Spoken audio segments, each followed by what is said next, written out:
ஆன்மீக உறவுகள் அனைவருக்கும் என் அன்பான வணக்கங்கள். இன்றைக்கி நம்ம பார்க்க போகிற பதிவு அனைவருக்குமே மிக மிக பயனுள்ள ஒரு தகவலை தான் இன்றைக்கி பார்க்க போகிறோம். நம்முடைய குல தெய்வம் நம் வீடு தேடி வர ஆடி முதல் நாள் நாம் செய்யக்கூடிய மிக எளிமையான வழிபாட்டை தான் இந்த பதிவில் பார்க்க போகிறோம். ஒவ்வொரு மாதமும் ஒவ்வொரு தெய்வத்திற்கு ரொம்பவே சிறந்த மாதம்.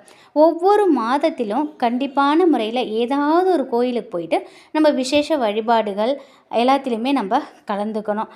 ஆடி மாதம் அப்படின்னு நம்ம நினைவுக்கு வந்துச்சு அப்படின்னா அம்மன் மாதம்தான். ஆடி மாதங்கிறது ஆடி மாதம் அம்மனை வழிபாடு பண்ணாதவங்களே இருக்க மாட்டாங்க அப்படி தான் சொல்லணும். அம்மனுக்குரிய ரொம்ப சிறப்பு வாய்ந்த மாதம் இது ஆடி மாதம் தான்.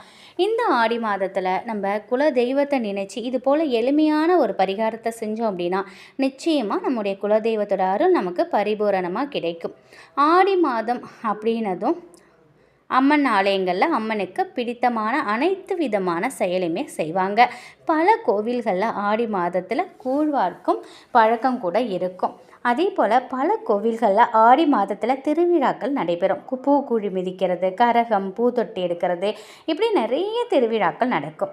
இந்த வகையில் ஆடி மாதத்தில் நம்முடைய குல தெய்வத்தை நினச்சி நம்ம சில பரிகாரத்தை நம்ம செய்யும் பொழுது நம்முடைய வீட்டில் அனைத்து வித நல்லதுமே நடக்கும். நம் வீட்டில் அடுத்தடுத்து ஏதாவது ஒரு கெட்ட செய்தி கெட்டது நடந்துக்கிட்டே இருக்குது அப்படின்னாக்கா நம்முடைய குலதெய்வத்தோட பார்வை நம்ம மீது இல்லை அப்படின்னு தான் அர்த்தம். நம்ம மாதம் இதை ஆடி மாதம் மட்டும் இல்லை, மாதமுமே நம்ம குலதெய்வத்தை நினைத்து நம்ம எளிமையான வழிபாடுகளை செஞ்சோம் அப்படின்னா நிச்சயமாக அந்த மாதம் முழுவதும் நமக்கு நல்ல செய்தி தேடி நம் வீடு தேடி வரும். குலதெய்வம் யார் வீட்லையும் நிரந்தரமாக இருக்காது. நம்ம வீட்டிற்கு அழைத்து வந்தாலும் நம்ம போல் பிற வேண்டும் பொழுது அவங்க குறைகளை தீர்க்கறதுக்கு அவங்க போயிடுவாங்க. அதனால் தினமுமே நம்ம குலதெய்வத்தை வழிபாடு செய்யணும். நம்ம தினமும் நம்ம வழிபாடு செய்தால் தான் தினமும் நம்ம கூப்பிட்ட குரலுக்கு ஓடோடி வருவாங்க நம்ம குலதெய்வம்.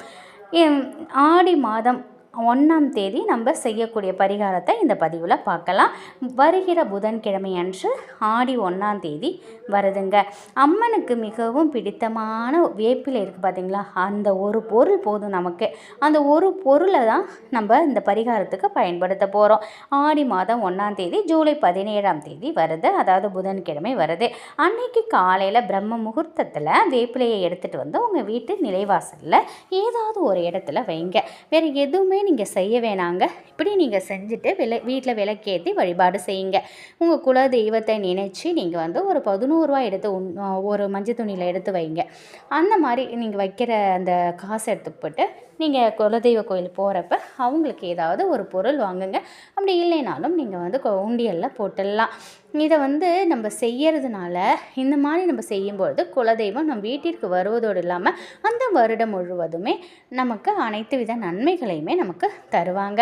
சாதாரணமான ஒரு வேப்பிலைக்கு இவ்வளோ மகிமையா அப்படின்னு யோசிக்காதீங்க. வேப்பிலைங்கிறது அம்மனோட அம்சங்க. இது வந்து ஆன்மீக ரீதியாகவும் அறிவியல் ரீதியாகவும் நமக்கு வேப்பிலை நிறைய பலன்களை கொடுக்குது. நோய் எதிர்ப்பு சக்தி ஆற்றலை கொடுத்து நமக்கு இருக்கக்கூடிய கிருமிகளை அழிக்கக்கூடிய ஒரு மருத்துவ ரீதியாகவும் வேப்பிலை பயன்படுது.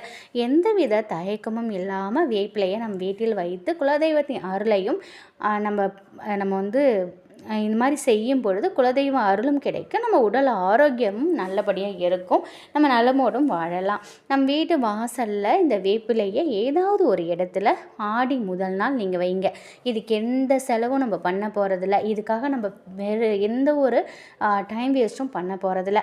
ஆடி முதல் நாள் காலையில் பிரம்ம முகூர்த்தத்தில் நீங்கள் குளிச்சுட்டு வீட்டில் விளக்கேற்றி வச்சு குலதெய்வத்தை நினச்சி விளக்கேற்றி ஒரு 11 ரூபா எடுத்து மஞ்சள் துணியில் வச்சுட்டு நீங்கள் கொஞ்சோண்டு வேப்பிலை எடுத்துகிட்டு வந்து உங்கள் வீட்டு வாசலில் ஏதாவது ஒரு இடத்துல வைங்க.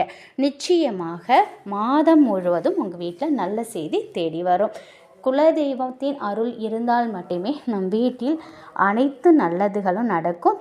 எதுவுமே தடை இல்லாமல் நடக்கும். அதனால் ஆடி மாதம் முதல் நாள் வருகிற புதன்கிழமை மறக்காமல் இதை செய்யுங்க. நிச்சயம் இந்த ஒரு தகவல் உங்களுக்கு பயனுள்ளதாக இருக்கும் அப்படின்னு நம்புகிறேன். குலதெய்வத்தின் அருளில் எப்பொழுதும் உயிரில் செல்வ செழிப்பும் ஆரோக்கியமும் மகிழ்ச்சியும் நிலைத்து இருக்கட்டும். நன்றி.